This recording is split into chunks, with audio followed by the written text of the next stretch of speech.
Well, hello to the future. Gabriel Saint here, artist, writer, director, working out of Los Angeles, California. And today, we're going to be talking about constructive criticism. Okay, first off, constructive criticism sucks. It's not fun. It never is it fun, especially right at first.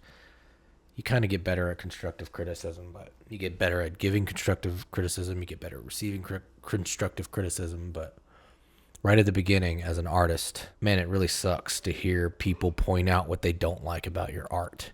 And even as you mature as an artist and you refine your art, it still stings every time someone points out what's not working. You spend time and effort and you build these blind spots, and sometimes it's easier for other people to see the blind spots than it is for you to see these blind spots. And art is such a personal thing, and you're alone and with yourself, and you're focused, and you're just doing you.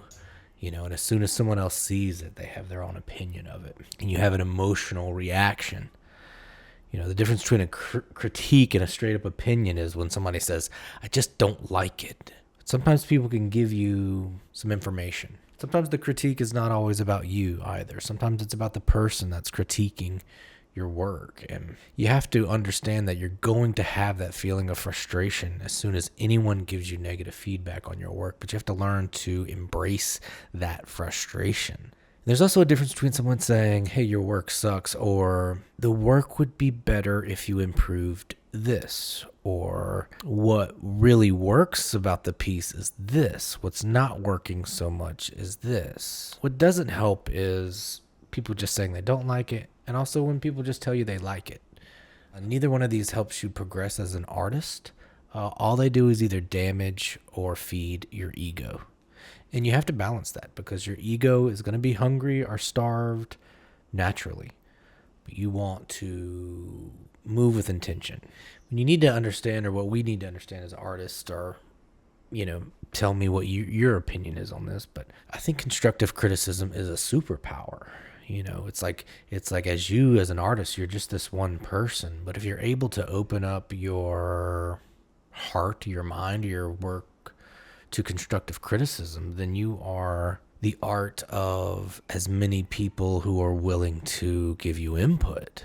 And as a director, as a collaborative artist, that's exciting to me, distilling this large creative concept down to my unique vision, helping others digest their artwork through other people's eyes and ears. This is how I've perceived your artwork. Another thing that people kind of get stuck in is creative criticism is not always to be taken. If someone doesn't like it and that person is not your audience, that helps you define what your art should or should not be. Some criticism is very clearly in opposition to the direction of your art. And you don't have to take the criticism. You don't have to use people's input, but it's free. It's free help. People are just giving you free help. I'd take it. And if it doesn't work, then I let it go. And even when I get the creative input, as many projects as I've been through that are collaborative and they're built on constructive criticism, I still get a little of that frustration and that sting every time. But you got to remember, everybody's got the same goals. Nobody's giving you constructive criticism because they don't want to reach the same goal.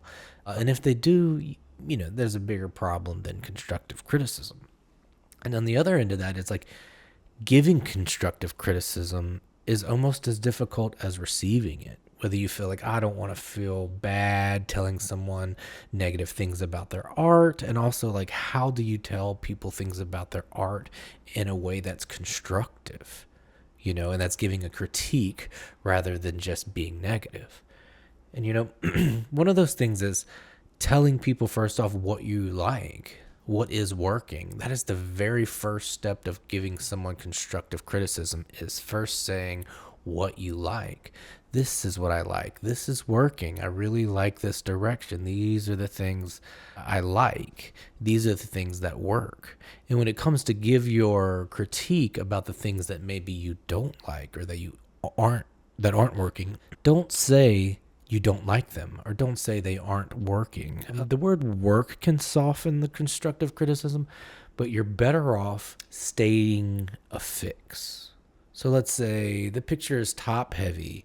Instead of saying, I don't like the way your picture's top heavy, say, I notice how the picture has a lot of weight at the top. What I would like to see is maybe some of that weight pulled down towards the bottom of the painting. So rather than just saying what I don't like, I'm going to pose a suggestion. A fix, in a way that's like, take it or leave it, and also in a way that seems like, I do enjoy this work, and if I was the artist doing it, if currently I were you sitting in front of this painting, in order to make it match the vision that I'm now seeing, I would do these things. And that's a very good way to start with constructive criticism. A bad way is to say, I don't like it. I don't like the top. I don't like the bottom. I don't like it. It doesn't work for me. I'll know it when I see it. I just don't like it. That's not constructive criticism. That's just kind of negative energy. And over time, you can get better at giving constructive criticism. And you can also notice when people aren't giving you constructive criticism. Some people are just giving you negative energy. You got to pinpoint that and know, like, hey, this person is really great at giving me constructive criticism. Even though it stings at first, I feel like I'm getting tools to better myself as an artist. That's receiving constructive criticism. If someone's just saying, I don't like it, and you're not walking away with more information on how to better yourself as an artist or how to better the art, then maybe just don't go to that person for constructive criticism. Find people that do have a skill at it. Some people don't, and some people do. And again, it's a muscle that you get better at. So there's also something about constructive criticism that creates a connection, creates a community. It creates a culture of openness and honestness. Openness and honesty. If you're often available to constructive criticism and you encourage those around you to give their input, everybody feels like they're part of it, and you still get to create your art as unique and as personal as you want. You can take or leave any of the constructive criticism, but if you're not working to mine that constructive criticism from a healthy community, you're just missing out on a whole opportunity in art that allows us to be collaborative, and it allows you to grow. You get better at giving constructive criticism. You get better at receiving constructive criticism. You get better at applying the constructive criticism to your pieces of art. You get better at talking to your friends and your coworkers and co-artists about their pieces of art, and you can watch them develop their art form and learn to get better, not just giving one piece of criticism, but going along for the ride with your friends and your coworkers and your co-artists. And also the same thing, allowing other artists to be collaborative in a way with you, where you allow them to give you constructive criticism throughout your pieces of art, and going back to them and like nurturing that communication, nurturing that openness, and nurturing that honesty between coworkers or co-artists. It's a real to me, an important part of growth as an artist, and also growth as a human. At the end of the day, most of the things we learn through art end up being lessons in life itself. The way you handle constructive criticism or feedback on your art or your films or your music, it can be a parallel to the way you handle conversations and relationships with friends and family. Like, it really sucks to get called out by a friend on something that you kind of have a blind spot on. But if you learn to kind of take criticism with curiosity and kind of let your ego get bruised, starve your ego and feed your soul, and don't just grow as an artist, but you can grow as a person. Grow as a person. We'll all become better humans as we become better artists. And I kind of think that's the whole point of art is self-expression and learning who you are and expressing who you are to other people. And I think that's very important. And part of that is giving and receiving constructive criticism, even though the constructive criticism sucks. I know. So, well, thanks for getting to the end of this chat.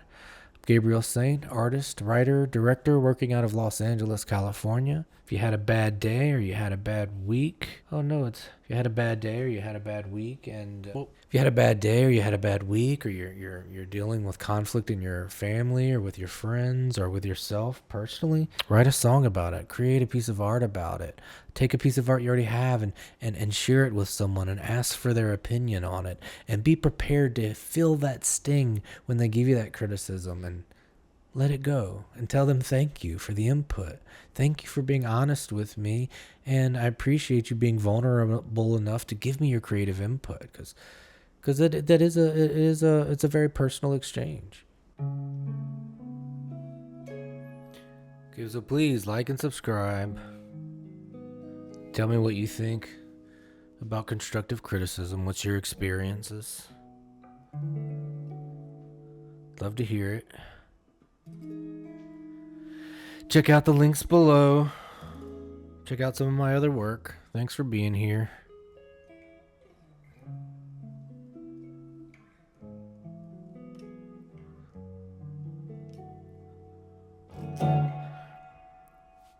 Take it out on art.